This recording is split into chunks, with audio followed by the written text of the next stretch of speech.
Maria Colla, vice-présidente en charge des mobilités sur l'agglomération de Lorient, c'est ça? Oui, tout à fait. Et Bruno Percheron, directeur du réseau EasyZoo. alors des nouveautés et puis la délégation de service qui continue. Oui, alors des nouveautés, une délégation de service d'abord sur 8 ans, au lieu de 6 précédemment. Des services qui continuent mais qui évoluent aussi avec la création entre autres d'une T5 qui part d'Inzazac et qui ira jusqu'à Lorient-la-Base, avec la création de 2 nouvelles lignes scolaires, la 298 et 299.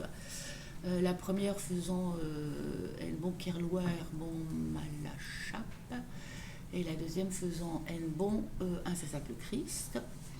La création d'une ligne qui va être une ligne en U, qui desservira une fois sur deux, partant de Lorient, Pont-Scorff et Gestel.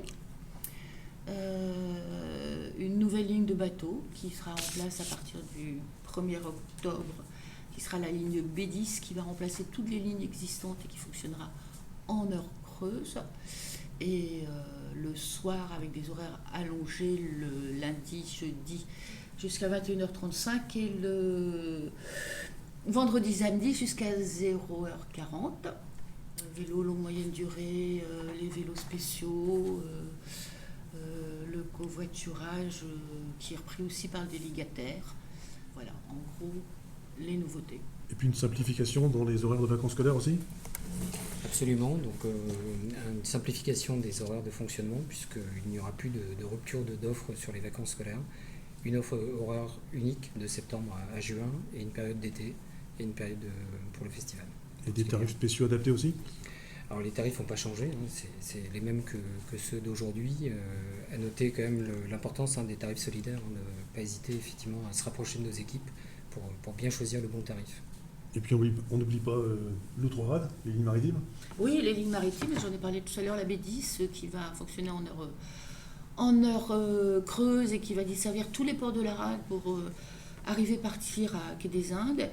Et puis la B1 qui va être doublée le soir parce qu'elle avait été doublée déjà le matin, mais il y a quand même une très forte affluence des collégiens, des lycéens et même les actifs, donc elle sera doublée en heure de pointe. Ça à partir de la rentrée du 2 septembre.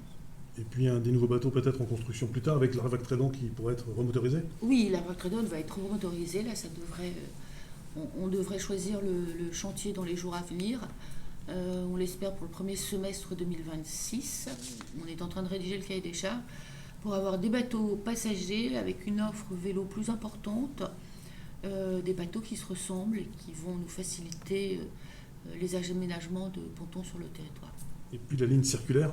Ah oui, la ligne de navette de centre-ville qui permet effectivement d'abandonner sa voiture sur l'un des parkings de la ville dans l'Orient et de poursuivre son trajet en minibus gratuitement donc sur la ville.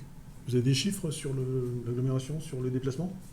Sur la base des chiffres de 2023, on enregistre environ 19 millions d'usagers bus et environ 1 million d'usagers sur les bateaux, avec une particularité de Lorient, c'est durant le festival interceltique, ça a été le cas cette année, on a transporté en 7 jours 250 000 personnes, à peu près un tiers du nombre de festivaliers déclarés par les organisateurs.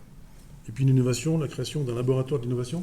Oui, ben justement, on va innover l'année prochaine et on va travailler surtout sur les mobilités en zone rurale. Ça devrait sortir milieu d'année prochaine. Si ça fonctionne, ben ce sera élargi sur d'autres territoires. Là, on va travailler avec des communes qu'on a identifiées. C'est d'innovation et c'est nouveau pour nous. Donc là, je n'en sais pas plus aujourd'hui. Les prochaines réunions vont bientôt avoir lieu avec le délégataire, avec les maires, avec les usagers et avec une personne que RATP va recruter spécialement pour s'occuper de ce laboratoire. Des idées futures peut-être encore à innover ou bien peut-être à améliorer? Oui, de toute façon le réseau est constamment en mouvement, donc on est toujours effectivement à l'écoute des usagers, des demandes des élus pour effectivement améliorer l'offre de transport, donc il travaille de constant. Et pour la gare d'échange, des améliorations futures? Alors futur, pas dans les 2 années à venir, parce que pour l'instant on se penche sur le transport, on investit beaucoup, on a eu des bus Biogène V, on a investi dans les vélos, on a investi dans le covoiturage, on a investi dans les pistes cyclables, les box vélos. le SAEIV, la billettique. Mais je pense qu'il va falloir un jour ou l'autre se pencher sur cette gare des Champs qui aura besoin d'être modernisée et puis peut-être déjà commencer par un petit coup de peinture. Merci beaucoup.